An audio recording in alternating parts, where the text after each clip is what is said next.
नमस्कार बच्चों, आप देख रहे हैं एग्ज़ाम की तैयारी। और आज इसमें हम हमारा पहला चैप्टर करेंगे जो कि है नंबर सिस्टम। ठीक है बच्चों, तो नंबर सिस्टम में क्या है, इसमें हम बेसिक इंट्रोडक्शन पढ़ेंगे नंबर सिस्टम की। चलो, पहले हमको पता होना चाहिए कि ये नंबर सिस्टम है क्या। तो सिस्टम के बारे में पढ़ेंगे। तो सिस्टम की डेफिनेशन है a system in which we study different types of number. इसमें बहुत सारे टाइप ऑफ नंबर है, positive, negative, even, odd, rational, irrational, हम आगे भी पढ़ेंगे। रिलेशनशिप एंड रूल्स, और नंबर को लिखने का रूल है, रिलेशनशिप है नंबर का आपस में, उसको हम क्या बोलते हैं, नंबर। रिलेशनशिप एंड रूल्स जो होते हैं, ठीक है बच्चों, उसे हम बोलते हैं नंबर सिस्टम। जैसे हमारे हिंदू अरेबिक सिस्टम है जो हमारा भारत का, उसमें हम सिंबल यूज़ करते हैं 0 1 2 3 4 5, ऐसे हम 9 तक जो नंबर लिखते हैं, बेसिक काउंटिंग करते हैं, तो इन सबको हम बोलते हैं डिजिट। तो हमारे पास कितने डिजिट है बेटा, 9। 0 से लेके 9 तक, सॉरी 10 डिजिट है। इसमें से जो जीरो है, जीरो को हम इनसिग्निफिकेंट डिजिट बोलते हैं। दो तरह के डिजिट होते हैं, सिग्निफिकेंट एंड इनसिग्निफिकेंट। उसमें से जो जीरो है, जीरो कौन सा यूनिट है, इनसिग्निफिकेंट। और बाकी के जो 1 से लेके 9 तक यूनिट है, वो सारे कौन से यूनिट है, या कौन से डिजिट है, सिग्निफिकेंट डिजिट। तो समझिए बेटा, जीरो ही एक ऐसा डिजिट है जो इनसिग्निफिकेंट है बच्चों। चलो, अब हम न्यूमरल्स पढ़ते हैं, जो नंबर को हम कैसे लिखते हैं। ये नंबर क्या होता है, मैथमेटिकल सिंबल जो रिप्रेजेंट करते हैं नंबर को एक सिस्टेमेटिक मैनर से, उसको हम नंबर रिप्रेजेंटेड बोलते हैं, सेट ऑफ डिजिट से। जैसे हम 100 लिखते हैं तो एक सिस्टम है कि यूनिट पे 0 आएगा, उसके बाद फिर 0 आएगा और पहले 1 आएगा। तो ये एक सिस्टम से लिखते हैं, हम अपनी मर्जी से नहीं लिख सकते, हर एक नंबर का एक रिप्रेजेंटेशन है। ठीक है, तो वही पढ़ेंगे हम नंबर को कैसे रिप्रेजेंट करते हैं, how to write a number. To write a number we put digit from right to left place. हम राइट से किस तरफ चलते हैं, लेफ्ट प्लेस। ये हमारा राइट साइड है और ये हमारा लेफ्ट साइड। जैसे हमने 100 लिखा तो पहले 0, फिर 0 एंड फिर 1। तो ठीक है, तो इसमें जो हमारा राइट साइड है उसको बोलते हैं यूनिट। ठीक है बच्चों, उसको क्या बोलते हैं, यूनिट। उसके पास अगला डिजिट आएगा उसको बोलते हैं टेंस, फिर 100, ऐसे हमारा आगे आगे चलता रहता है बच्चों। तो चलो हमें पढ़ते हैं। तो 10 आ गया, यूनिट आ गया, और ऐसे हमारे आगे आगे चलते रहते हैं बच्चों। जैसे हमने ये नंबर लिखा है, ये बहुत बड़ा नंबर है, तो इसमें जो 6 है, 6 कौन सी यूनिट पे है, यूनिट प्लेस पे है। तो 3 टेंस पे है, 400 पे है, 1000 पे है। 6 यूनिट प्लेस है, 300 प्लेस टेंस प्लेस है, 400 है, 1000, और ऐसे ऐसे जो हमारा सबसे पहला डिजिट है 3, वो कौन सी प्लेस है, 10,000 प्लेस है। तो इसे हम पढ़ेंगे 30,87,61,436। तो बच्चों, मैंने कहा था ना, ये एक सिस्टम के तहत चलते हैं, हम राइट टू लेफ्ट चलते हैं। ठीक है बच्चों, तो इस तरह में जो नंबर होते हैं वो दो वैल्यूज बताते हैं। एक पहली होती है फेस वैल्यू और दूसरी होती है प्लेस वैल्यू। हर एक डिजिट की अपनी फेस वैल्यू होती है बच्चों, और एक होती है प्लेस वैल्यू। तो सबसे पहले हम पढ़ेंगे फेस वैल्यू, जिसे एफ बोलते हैं। ठीक है, F. A number A face value of a digit is the value of digit itself. इसका मतलब जो डिजिट है, जैसे मैं 4 लिखूं तो उसकी फेस वैल्यू कितनी होगी, 4, यानी उसकी वैल्यू कितनी होगी, 4। अगर मैं 8 लिखूं तो उसकी फेस वैल्यू कितनी है, 8 ही है।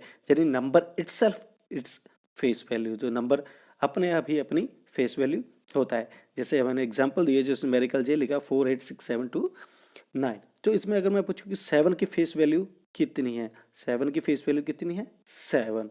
और 8 की फेस वैल्यू कितनी है, 8। 7 की फेस वैल्यू कितनी, 7। जो इसमें 6 है उसकी फेस वैल्यू कितनी है, 6, एंड सो ऑन। इसका मतलब जो नंबर है वो अपनी ही फेस वैल्यू होता है। तो आगे जाएंगे हम, अगले है प्लेस वैल्यू, और जिसे लोकल वैल्यू भी बोलते हैं। जो प्लेस वैल्यू, प्लेस से ही आपको पता चल जाता है, प्लेस मतलब है जगह, यानी वो नंबर जिस जगह पे है, यूनिट पे है, टेंस पे है, 100 पे, टेंस, उसके मुताबिक उसकी प्लेस वैल्यू बनती है। फेस वैल्यू नंबर अपने आप होता है, प्लेस वैल्यू उसकी पोजीशन के हिसाब से होती है। जैसे बच्चों हमने यहाँ एग्जांपल ली हुई है ये वाली। ठीक है, इसमें जो 6 है, अगर मैं 6 की देखूँ, 6 यूनिट प्लेस पे है, 1 टेंस प्लेस पे है, 0 100 प्लेस पे है। जो हम इसकी प्लेस वैल्यू निकालेंगे, जैसे 6 है, 6 कौन सी प्लेस पे बेटा, यूनिट। तो यूनिट प्लेस पे को ये किससे मल्टीप्लाई करेंगे, 6 है, तो इसकी प्लेस वैल्यू कितनी है 6। आगे 1 है, 1 कौन सी पोजीशन पे है, टेंस पे, तो उसकी प्लेस वैल्यू कितनी है 1।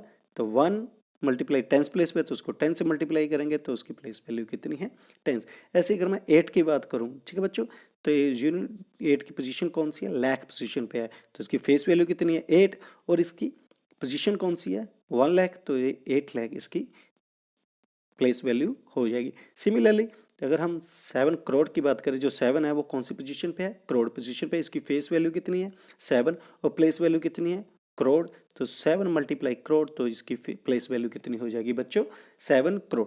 इसका मतलब जो डिजिट जिस पोजीशन पे है उसकी फेस वैल्यू को उससे मल्टीप्लाई कर दो तो वो कौन सी प्लेस आ जाएगी, आपकी प्लेस वैल्यू आ जाएगी। तो आपको क्लियर होगा कि कैसे हम फेस वैल्यू और प्लेस वैल्यू होते हैं। तो बच्चों जो आगे हम पढ़ेंगे वो है types of number. There are many types of number जो हमारे मैथ में यूज़ होते हैं, तो हम मेजर पार्ट करने की कोशिश करेंगे। तो सबसे पहले जो हमारा नंबर होता है वो कौन से नंबर होते हैं, नेचुरल नंबर। देख काउंटिंग नंबर होते हैं, सिंपल काउंटिंग नंबर, और इसे हम किससे डिनोट करते हैं एन से। और नेचुरल नंबर कहाँ से स्टार्ट होते हैं 1 से, 1 2 3 4 जो सिंपल नंबर होते हैं जहाँ से हमारी काउंटिंग स्टार्ट होती है, तो इसको हम बोलते हैं natural number. All natural numbers are positive, सारे नेचुरल नंबर पॉजिटिव होते हैं, नेगेटिव कभी भी नहीं हो सकते, ठीक है। नेचुरल नंबर क्या होते हैं positive. Zero is not a natural number. जी बच्चों ख्याल रखना, जीरो के बारे में हमेशा ही पूछा जाता है कि जीरो नेचुरल नंबर है या नहीं, तो ये याद रखना है कि zero is not a natural number. Therefore 1 is the smallest natural number. तो सबसे छोटा नेचुरल नंबर कौन सा होगा बच्चों 1, और zero is not a natural number.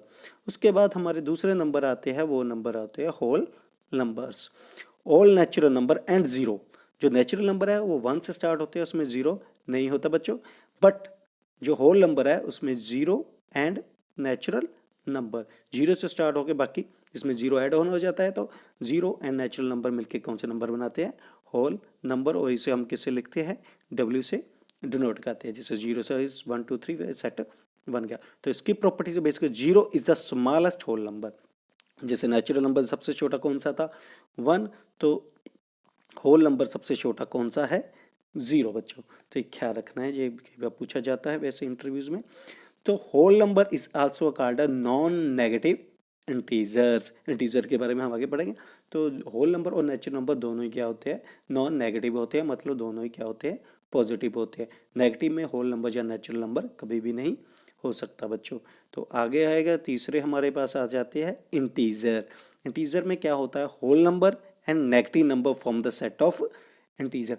मतलब इसमें क्या हो जाएगा हमारे पॉजिटिव नंबर नेचुरल नंबर भी हो जाएंगे, जीरो इंक्लूड होगी तो होल नंबर भी हो जाएंगे, और नेगेटिव नंबर इसमें माइनस वाले भी होते हैं, जीरो भी होते हैं और पॉजिटिव नंबर भी होते हैं, जो सारे मिलके बनते हैं इंटीजर। इसको हम आई से डिनोट करते हैं। तो ये दो तरह के होते हैं, पॉजिटिव इंटीजर जो जीरो से लेके मतलब 1 से लेके सारे नेचुरल नंबर है वो कौन से इंटीजर होते हैं पॉजिटिव, इसको सिंपल आई से डिनोट करते हैं। जैसे 1 2 3 4 इसको आई ऊपर इसके प्लस लिख देते हैं तो वो सिंपल। और दूसरे होते हैं बच्चों नेगेटिव इंटीजर। नेगेटिव इंटीजर क्या होता है माइनस वाले होते हैं, इसमें जीरो इंक्लूड नहीं होता, तो इसको हम आई नेगेटिव उस पर डिनोट कर देते हैं। तो दो तरह के होते हैं पॉजिटिव एंड नेगेटिव। एक ख्याल रखना जो जीरो है वो ना पॉजिटिव है और ना ही नेगेटिव इंटीजर है। जीरो इंटीजर जरूर है बट वो ना पॉजिटिव है ना नेगेटिव है, जिसकी स्पेशल प्रॉपर्टी है बच्चों। तो उसके बाद हमारे आ जाते हैं इवन नंबर। काउंटिंग नंबर ही होते हैं जो सिर्फ किससे डिवाइड होते हैं 2 से। अगर कोई नंबर 2 से डिवाइड हो जाता है तो हम उसको क्या कहेंगे इवन नंबर। तो इसका लास्ट डिजिट जो होता है यूनिट प्लेस पे हम कैसे चेक कर सकते हैं कि कोई नंबर इवन है या नहीं, हम उसका यूनिट प्लेस देखेंगे। जैसे मैं लिख दूँ 2 4 6, अगर मुझे पता इसका यूनिट प्लेस देखेंगे बस, अगर इसमें 2 है 4 है 6 है 8 है 10 है, यानी लास्ट डिजिट में 2 4 6 8 और 0 है, तो हम इसका मतलब ये कौन सा नंबर है इवन नंबर है बच्चों, ठीक है। Unit place of even number always कितना होता है 0 2 4 6 और 8, इसके अलावा कोई नंबर हो तो इसका मतलब वो इवन नंबर नहीं है, तो उसका मतलब वो कौन सा नंबर होगा odd number. A counting number which is not divisible by 2, जो 2 से डिवाइड नहीं होता वो कौन सा नंबर होगा ऑड। जैसे example 1 3 5 7 etcetera.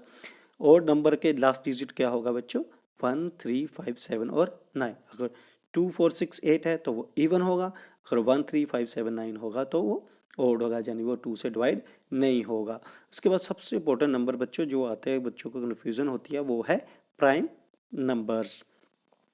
Counting number is called a prime number if it exactly divisible by 1 and itself. इसका मतलब कोई नंबर प्राइम नंबर कब होगा, जब वो या तो 1 से डिवाइड होता हो या वो खुद अपने आप से ही डिवाइड होता हो। जैसे मैं ले लूँ 5, तो 5 है जो 5 किसी और टेबल में नहीं आता है, ये सिर्फ 1 के टेबल में आता है और 5 अपने अपने टेबल में आता है। इसका मतलब 5 कौन सा नंबर है, प्राइम नंबर।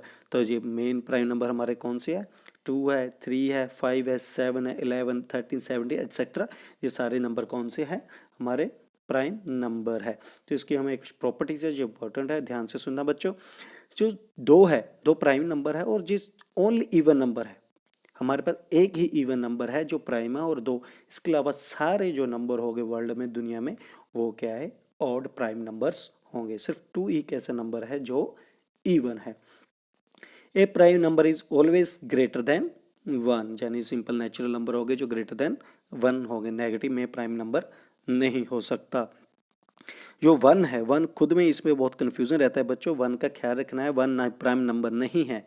सबसे छोटा प्राइम नंबर 2 है, और जो इवन है और जो ओड है सबसे छोटा प्राइम नंबर वो 3 है बच्चों, ये बात ख्याल रखना है। वो 1 है, वो प्राइम नंबर नहीं है। Every prime number greater than 3 can represent in the form of 6n+1। ये एक्चुअली 6n+-1 फॉर्म में ही होता है बच्चों। जैसे हमें 3 से ऊपर कुछ वैल्यू n की वैल्यू 1 पुट करेंगे तो 6+1 तो 7 हो जाएगा, 6-1 5, तो वो प्राइम नंबर है। 2 पुट करेंगे 12+1 तो 13, वो भी क्या है, प्राइम नंबर है बच्चों। ठीक है, ऐसे हम वैल्यू पुट कर n की वैल्यू 1 2 3 एटसेट्रा पुट करके चेक कर सकते हैं बच्चों। ठीक है, उसके बाद आ जाते हैं हमारे कंपोजिट नंबर। कंपोजिट नंबर कौन से होते हैं, composite number are non prime number. Prime number के अलावा जो नंबर हमारे रह गए बच्चों, उनको हम क्या कहेंगे, कंपोजिट नंबर। इट मीन्स वो 1 के अलावा किसी और फैक्टर से भी डिवाइड होते होंगे। ठीक है, 1 के अलावा कोई और नंबर भी होगा जिसके टेबल में वो आते होंगे। जैसे एग्जांपल है 4 है, 6 है, 8 एंड 9 है। कंपोजिट नंबर कैन भी बहुत ओड भी हो सकते हैं बच्चों, ये इवन भी हो सकते हैं, ये डिपेंड करता है। ठीक है, जो प्राइम नंबर है वो 2 के अलावा बाकी सारे नंबर कौन से हैं, ओड। जो फिर से क्या रखना है, जो 1 है वो ना इधर प्राइम है नोर कंपोजिट नंबर। यानी सबसे छोटा कंपोजिट नंबर कौन सा है बच्चों, 4। ठीक है, तो 1 है, ना प्राइम नंबर है और ना ही कंपोजिट नंबर है, इस बात का आपको ख्याल रखना है। तो उसके बाद आ जाते हैं बच्चों को प्राइम। ये भी जगह रिपीट होता है, बच्चों को बहुत कन्फ्यूजन रहती है। 2 नेचुरल नंबर आर सेट, ध्यान रखना दोनों नंबर कौन से होने चाहिए, नेचुरल होने चाहिए, मतलब वो नेगेटिव में नहीं होने चाहिए। को प्राइम नंबर नेचुरल होते हैं, सेट टू बी को प्राइम इफ HCF, यानी उनका हाईएस्ट कॉमन फैक्टर होगा वो 1 होगा। जैसे 7 एंड 9 और 15 एंड 16। को प्राइम नंबर में और मे नॉट भी प्राइम। को प्राइम जो नंबर है वो प्राइम हो भी सकते हैं और नहीं भी। जैसे मैं एग्जांपल देता हूँ 5/3 बच्चों, ये को प्राइम है क्योंकि एक दूसरे को डिवाइड नहीं करते, तो इसको हम क्या कहेंगे, को प्राइम। अगर मैं लिखूँ 10/3 तो 10 प्राइम नंबर नहीं है, बट ये पूरा जो नंबर बनेगा ये भी क्या है, को प्राइम, क्योंकि ये भी एक दूसरे को डिवाइड नहीं करते। ठीक है बच्चों, उसके बाद जो मेजर नंबर आते हैं हमारे वो आते हैं रैशनल नंबर्स। तो इसमें ध्यान से पढ़ना बच्चों, a number that can be expressed in P/Q form में, जो किस फॉर्म में लिखे जाते हैं, P/Q, where P and Q are integer. वो इंटीजर हो जाते हैं, मतलब वो प्लस में भी हो सकते हैं, माइनस में भी हो सकते हैं, बट जीरो नहीं हो सकते। तो एग्जाम्पल है जैसे 3/5 कौन सा नंबर है, रैशनल। 7/5, 8/9, 13/5। तो रैशनल, ये सारे नंबर कौन से है, रैशनल। उसके अलावा बच्चों जो हमारे नंबर आ जाते हैं वो है इर्रेशनल। इरेशनल नंबर को, a number can not be express in the form of P/Q, इसमें नहीं लिख सकते। और P and Q are integers. एक याद रखना है, जो P एंड बच्चों जो रैशनल नंबर होते हैं वो टर्मिनेट होते हैं। वो क्या होते हैं, टर्मिनेट होते हैं, टर्मिनेट होते हैं। ठीक है, जो इरेशनल नंबर होते हैं वो नॉन टर्मिनेट होते हैं। नॉन टर्मिनेट मतलब अगर हम उनको डिवाइड करें तो डिवाइड होता रहेगा, वो कहीं पे रुकेगा नहीं है। जैसे मैं लिख दूँ, ठीक है, 22/7 हमारे पास मेन एग्जांपल होती है पाई की, ठीक है। तो ये टर्मिनेट होते हैं, ये नॉन टर्मिनेट होते हैं। अगर स्क्वायर रूट में हो, अगर हमें स्क्वायर रूट पता है, ठीक है, तो वो कौन से है, रैशनल। जैसे 36 का स्क्वायर रूट कितना है, 6, तो वो कौन सा नंबर है, रैशनल। अगर हमें स्क्वायर रूट नहीं पता है, जैसे 35 एक कंप्लीट स्क्वायर रूट नहीं है, तो ये कौन सा है, इररेशनल बच्चों। तो इस बात को ज़रा ख्याल रखना है, ठीक है। जो नॉन पीरियोडिक होते हैं, नॉन पीरियोडिक मतलब नॉन टर्मिनेटिंग, जब बार बार रिपीट नहीं करते। इन्फानाइट डेसिमल फ्रैक्शन होते हैं, उसको भी हम क्या बोलते हैं, इररेशनल, ठीक है बच्चों, ये ध्यान से बना। उसके बाद जो हमारे लास्ट में नंबर आते हैं वो नंबर होते हैं रियल नंबर, इसको हम आर से डिनोट करते हैं। दुनिया में जितने भी नंबर है बच्चों, चाहे रैशनल हो, इरेशनल हो, इवन हो, ऑड हो, इंटीजर हो, नेचुरल नंबर हो, वो सारे नंबर क्या है, real number. Real number include rational भी और रैशनल। रैशनल प्लस इरेशनल मिलके हमारे कौन से नंबर बनते हैं बच्चों, रियल नंबर बनते हैं। जैसे एग्जांपल, दुनिया में कोई भी नंबर हो, कैसा भी नंबर हो, वो सारा कौन सा नंबर होगा बच्चों, वो होगा रियल नंबर। और हम इसको किससे डिनोट करते हैं, कैपिटल आर से डिनोट करते हैं बच्चों। तो ज़रूर है, मुझे उम्मीद होगी कि आपको ये बच्चों ये नंबर सिस्टम क्लियर हो गया होगा। ये एक बेसिक इंट्रोडक्शन थी, क्योंकि बच्चों को कन्फ्यूज़न होती है। तो अगर आप फिर भी कोई क्यूरी हो, आप हमें कमेंट कर सकते हैं और अपनी प्रॉब्लम बता सकते हैं। मैं कोशिश करूँगा आपको जल्दी से जल्दी रिप्लाई करने की बच्चों। तो एग्ज़ाम की तैयारी को सब्सक्राइब करें, देखते रहिए। उसके बाद हम नई वीडियोस लेकर जल्द ही मिलते हैं बच्चों। इसकी रिवीजन करते रहना।